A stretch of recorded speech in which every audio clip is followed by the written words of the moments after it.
I'm cutting this outside because it's very dusty and no amount of dust collection inside is gonna help. So cut it outside so I don't die from an itch.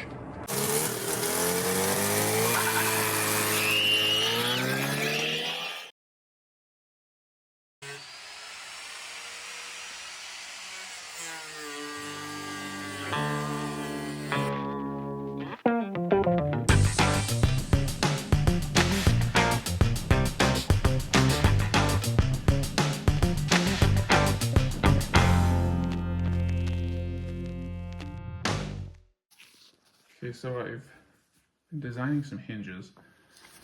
This is kind of what I've come up with. So there's a bar here that's nice and strong. This is going to attach kind of like this and this-ish to the chassis. I'll show you in the car there. And then I've got hinge joints here. So I have a little bit of adjustment here if I need to tweak the hinge a bit in that direction. And then you can see this rolls on there on the hinge. So then I'll have some hinge bracket kind of things attached to this that then go to the door. So I've kind of set that up here with my mock fiberglass door. You can see I've got some fasteners there holding a plate. Really, I'm just kind of setting up to see if my design will work, because I want the door not to open like this, but I want it to open like this. So let's see if it worked.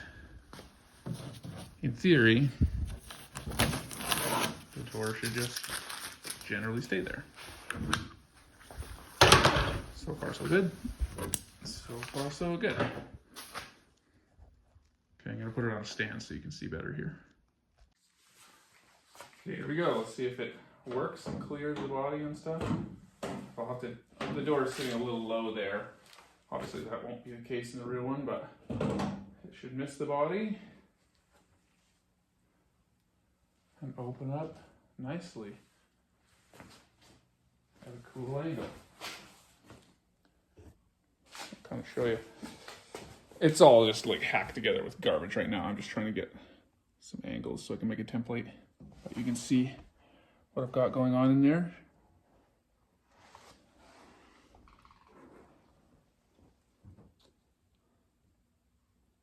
Yeah, I'm super happy with that.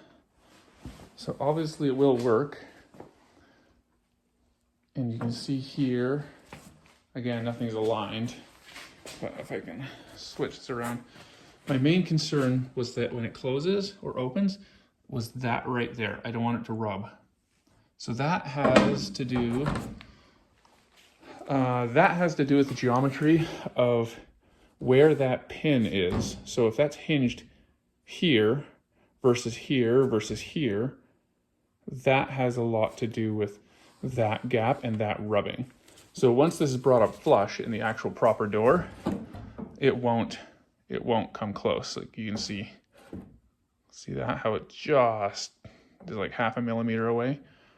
I can get rid of all that once the proper door's in and that's all actually adjusted. But overall, I think it's gonna work.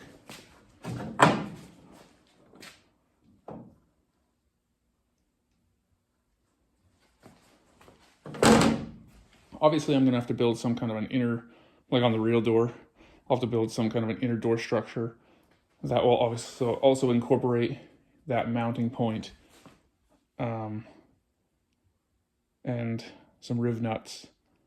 And then my plate, I'll oversize the holes in the plate so I can move the door around and adjust things and stuff, but I'm really happy with that. So now that I know that I have this figured out, I can take out my plate goes here, and my hardware should all stay with the chassis.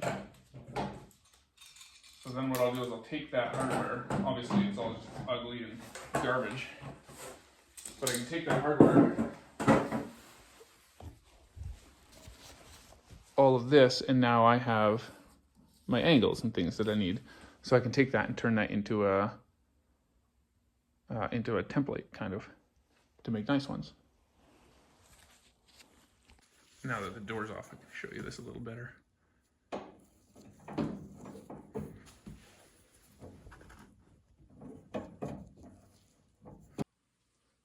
So I need to make the hinge bracket, but you saw all those crazy bends that I need to put in it.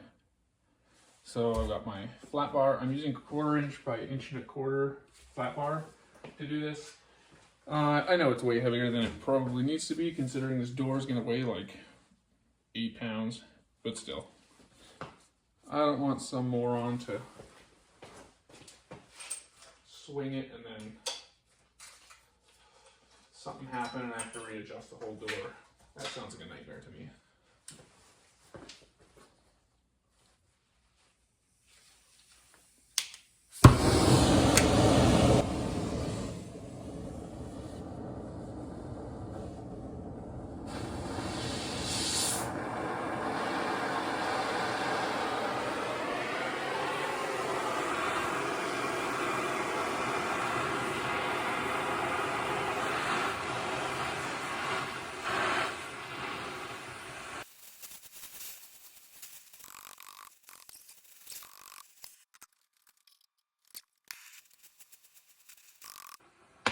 That looks 90-ish. Sure. Now how is this way? Ah, perfect. Let's go with that. Oops. Oxygen it off first.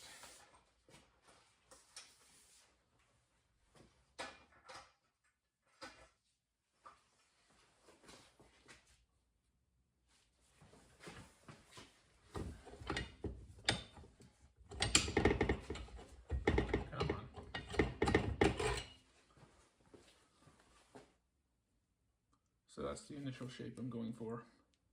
And then this I'll have to bend up this way.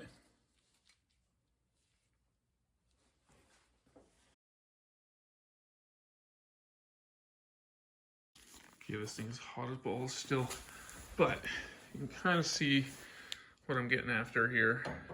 So that first little crook is to get around this a bit. That allows me to open the door even more. And then I've got that bend to mimic that. The angle of this doesn't really matter, but then I need to come up.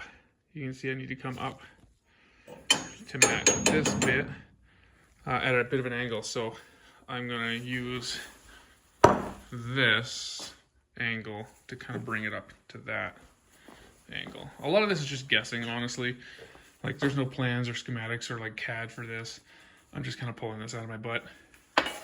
The fun will be when I have to do the same thing on the other door and have it open at exactly the same angle so that when both the doors are open, it doesn't look stupid and have one door at 45 and the other at like 33 degrees or something like that. That will be the fun part. So again, I don't know exactly how much I'm bending this, but I know I generally want that angle, I think. And so I'm gonna heat that up, bend it a bunch, try it with leather gloves, not melt to my skin rubber gloves, and we'll see what it looks like. Again, this is all kind of arbitrary. We'll see if this works.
Here's the shape I got.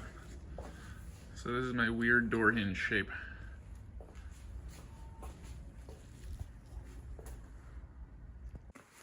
Okay, now that I have this weird thing to replace this weird thing, I need to cut this off right there, tack this on, and then I can kind of take things apart and do a bunch more welding, take the body off and weld in all this crap.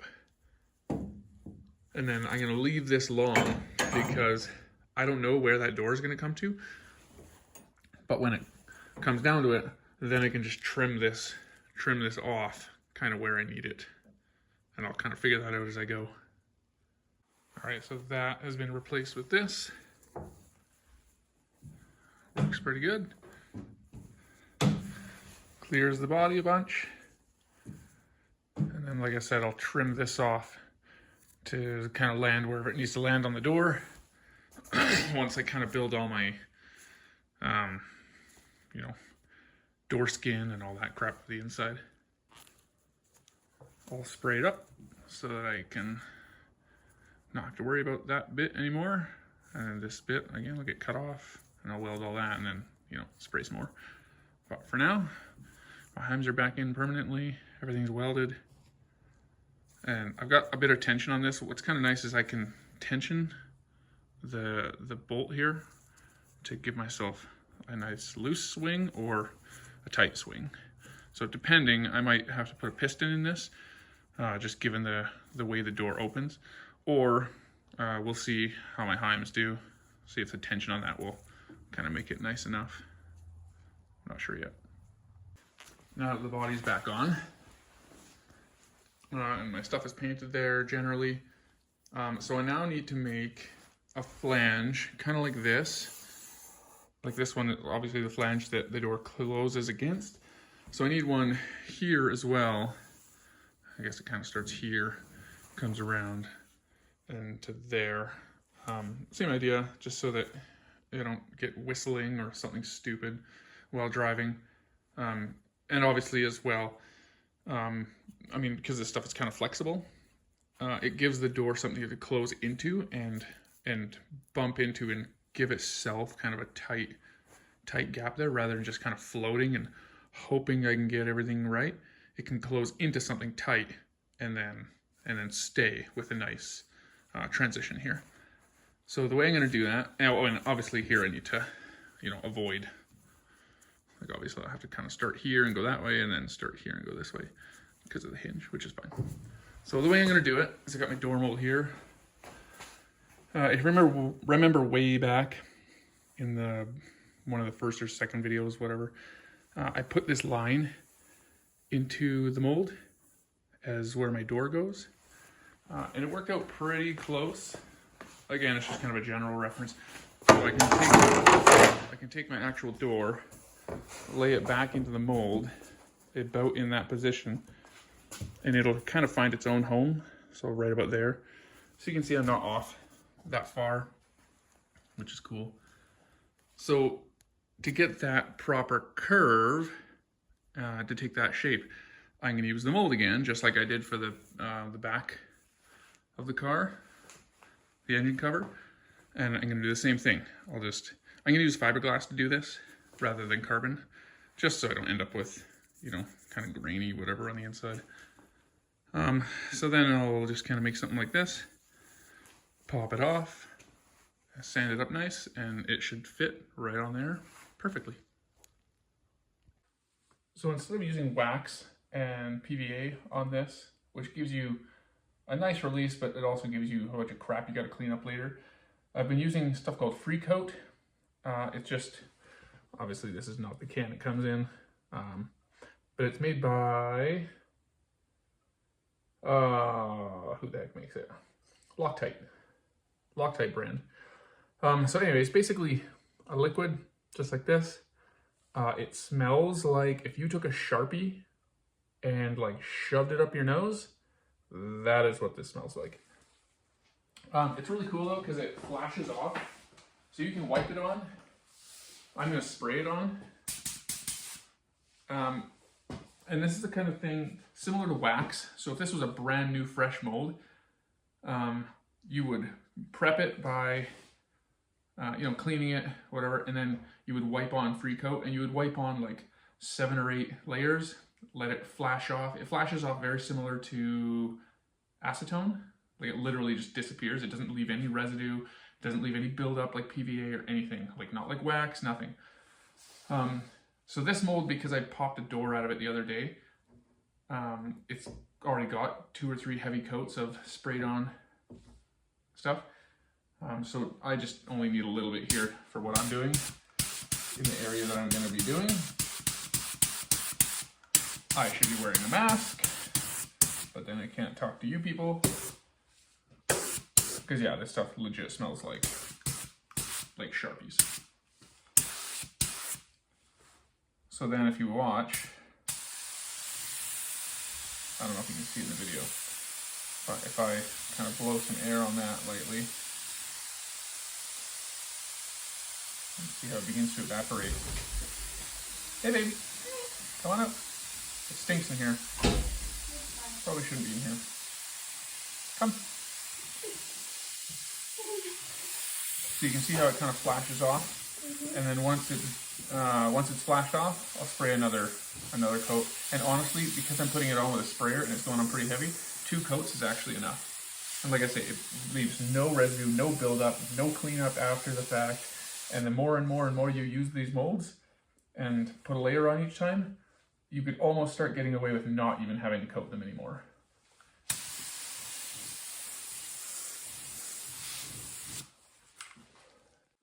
Here's my second coat.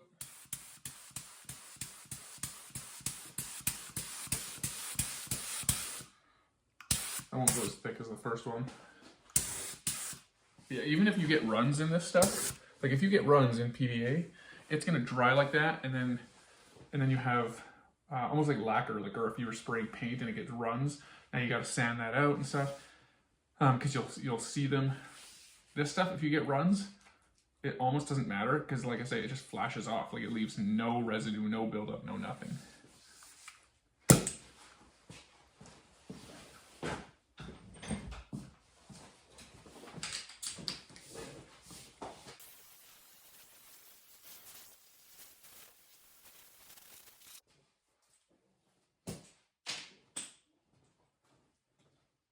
Another thing that's awesome about this stuff is that's ready to go. That's ready to mold now. So unlike wax, that you gotta let it cool and do another coat and cool and do another coat, and then PVA that you have to spray and wait, like that was 5 minutes and that's ready to go.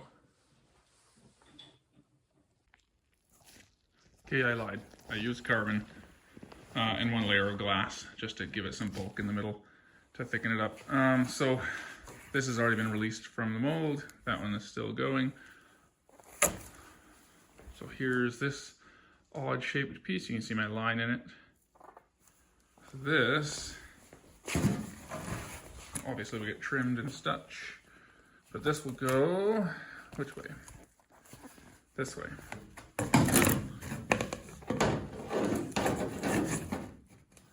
There, so see how that fits perfectly? So I'll trim that, here, a jog out for the hinge and so on.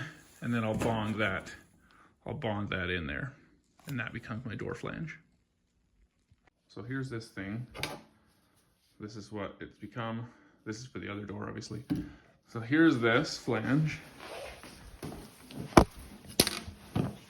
So this flange is gonna go like that and get bonded in. But I need to cut it out right here so that the hinge can clear it. So I'm going to turn this into 2 pieces, and then I'll just bond it into there. There's a little bit of stuff coming out here, which is fine. So I'm just going to take a stick with a little radius. This is fine because I'm actually going to end up doing the same thing later anyways. I'll take a little disposable eyedropper after, and I'll mix up basically the same kind of mixture, and then I'll go around all of these seams like this on the car, any joints like this, to kind of give them a nice radius That way it all looks like one piece. Doesn't look like two pieces bonded in. So the fact that some of this is splooging out, that's actually fine. And actually a little bit preferred. I'll show you what I mean here. This stuff's pretty thick to be doing with an eyedropper, but I'm using these disposable lab droppers. I'm basically going to do this just like siliconing a tub or a sink.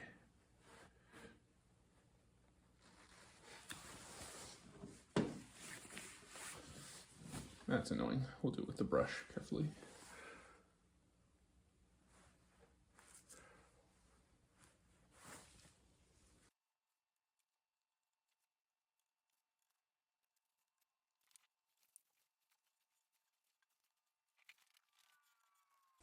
Okay, so I left this one on. So remember, we've got that one bonded. I've left this one on the driver's side door on the mold. I'll show you how awesome this free coat is. So remember, we sprayed this with that free coat. Look at that. Almost falls right off. So then I have this crap here.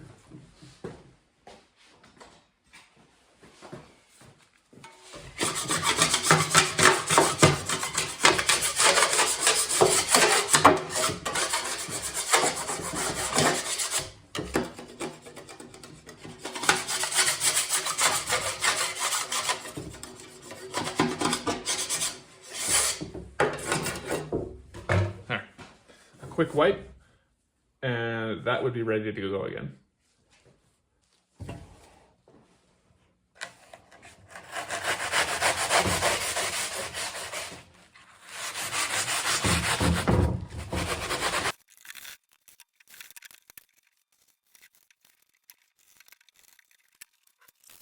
I suppose I should record some of this. What I'm doing is I'm making inner door structures. So I'll carbon over top of this. But what this is just 3/4 inch foam. They call it backer rod, I think. Anyway, so I'm gonna lay this in here, glue it in with my hot gun, and then after I cover it with carbon. I just put carbon over top. And then it creates my door shape that I can then skin this to or bond this to the actual door panel. And then, obviously I'll trim it all and make it nice. Because when you're doing it, it kind of looks like a real mess.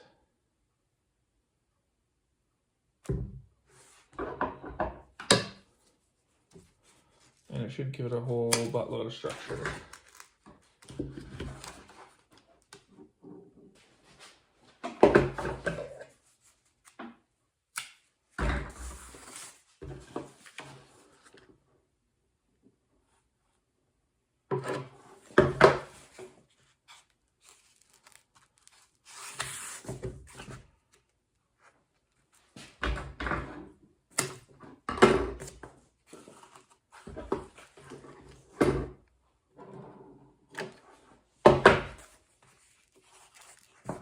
I laid these first, that and this, because I wanted a lot of body in those. Obviously this one is for my door hinge mounting point, and the other one is my latch. So obviously I need a lot of structure in those. So I did those first, just so I could get a bunch of layers on them before doing this. Because this structure bit will only end up with like 2 layers of 3K, whereas these have multiple layers of biax on them and some 3K and stuff. And then these obviously bond into them. So these are the main structure points that I need. So that's why I'm doing those. That's why I did those first. There. So then I'll take carbon, and cut it at a 45-degree angle. So like this. This is cut at 45 degrees. You can see how the grain is going this way and this way, rather than this way and this way. So that's cut at 45.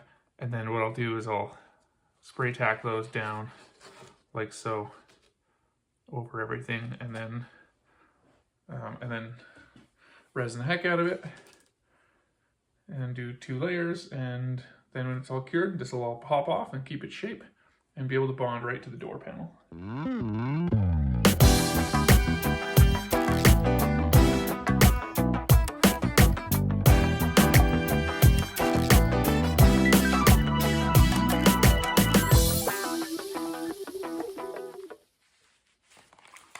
Oh. Okay, I've been doing lots of carbon and grinding of carbon, so I haven't recorded too much because of that, but my door panels are done, the inner door skins. I made my handles here, can you see? Made my handles here. So those just drop into a pocket. And then they just screw in.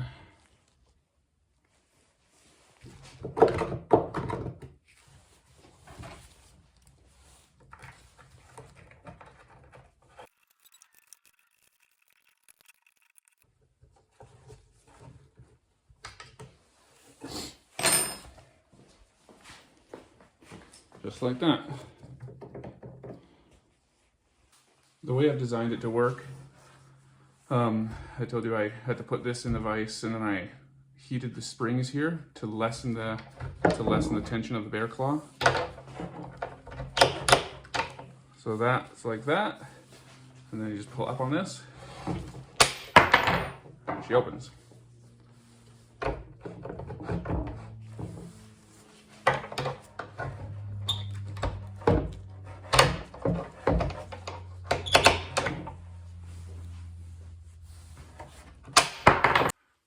So the hinges are good and fairly well adjusted, I think. The latches are done and adjusted a little bit. So you can hear that creak. So I need to shave a little bit in the front there and do some gapping. But overall, that's pretty sweet. The door closes nice and solid. So here you can see I've kind of got it taped to shave the door a bit to get a nice gap. I need to shave right here. This might need a little bit thicker of a gap than the rest of the door just because of the way the hinge opens. Just I don't want that to rub paint on paint. But yeah, the doors function.